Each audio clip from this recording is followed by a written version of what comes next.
Mobile check করা যাবে না, বিনা কারণে কাউকে তুলে নেওয়া যাবে না, নারী পুলিশের উপস্থিতি ছাড়া নারীদের ধরে নেওয়া যাবে না, এগুলো অবিলম্বে বন্ধ করতে হবে। অনশনের খবরটা আমি দুটো সূত্র থেকে পেয়েছি এবং তারা 32 ঘন্টা ধরে অনশন করেছিলেন বলে খবর পেয়েছি। তারা বেরিয়ে আসলে আরও পরিষ্কারভাবে জানা যাবে। এবং আমার আসলে আমাদের জাতীয় কবি কাজী নজরুল ইসলামের কথা মনে পড়েছে। পত্রিকায় তার লেখার জন্য তাকে আটক করা হয়েছিল, আপনারা জানেন, আনন্দময়ীর আগমনে কবিতার জন্য। তারপর 39 দিন তিনি অনশন করেছিলেন, হার মানেননি। আমাদের সন্তানরাও হার মানবে না।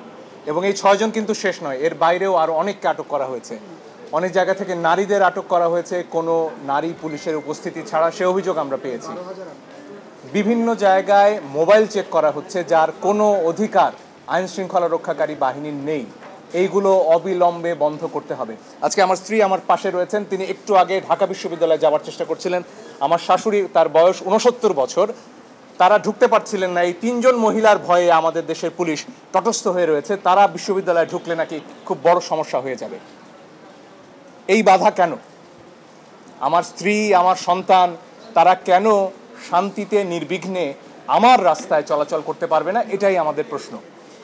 আমাদের খুব পরিষ্কার কথা, এই ধরনের হয়রানির কোনো অধিকার আমাদের সংবিধান দেয়নি। মোবাইল চেক করা যাবে না, বিনা কারণে কাউকে তুলে নেওয়া যাবে না, নারী পুলিশের উপস্থিতি ছাড়া নারীদের ধরে নেওয়া যাবে না, এগুলো অবিলম্বে বন্ধ করতে হবে।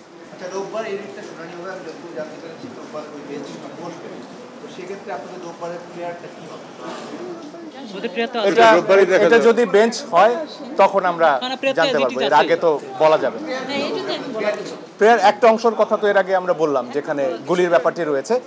এর পাশাপাশি ইন্টারিম অর্ডার রয়েছে, কেন তাদেরকে এই করা হচ্ছে সেই সবগুলো বিষয়ে আসতে পারবে। এবং এই 6 দিন কি হিসেবে তাদের রাখা হলো সেটাও নিশ্চয়ই সরকার বলবে আমাদের, যে তারা স্বেচ্ছায় ছিলেন কিনা, কেন তাদের অনশন করতে হলো, এই বিষয়গুলো তো তাদের বলতে হবে, জবাব দিতে হবে। ছেড়ে দিলেই তো আইনি প্রশ্নের শেষ হয়ে যাচ্ছে। সাধারণ সম্পাদক ওবায়দুল কাদের বলেছেন যে জঙ্গিরা একটা ভেতরে ঢুকে গুলি করেছে।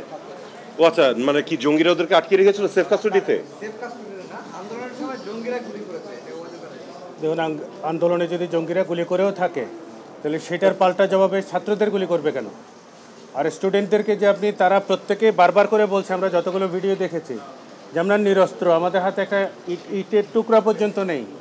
তাহলে আপনি লাইভ বুলেট যে মারছেন, আমরা যে আমাদের রেটের যে প্রেয়ারের প্রথম পোর্শন, সেই জায়গাটা তো সেটেল হওয়া খুব জরুরি। আপনি কোন আইনের বলে, কোন অধিকারে আসলে এদেরকে গুলি করছেন?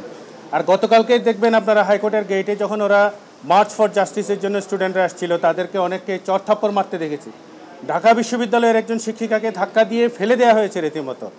আপনি 2013 সনে যে এই হেফাজতে নির্যাতন বন্ধের জন্য যে আইন হয়েছে, সেই আইন হওয়ার পরে শিক্ষক, শিক্ষার্থী, আমাদের আইনজীবী, তাদেরকে আপনি চড়থাপ্পড় মারবেন, ধাক্কা দেবেন, নির্যাতন করতে পারবেন, এই অধিকার আপনাকে কে দিল?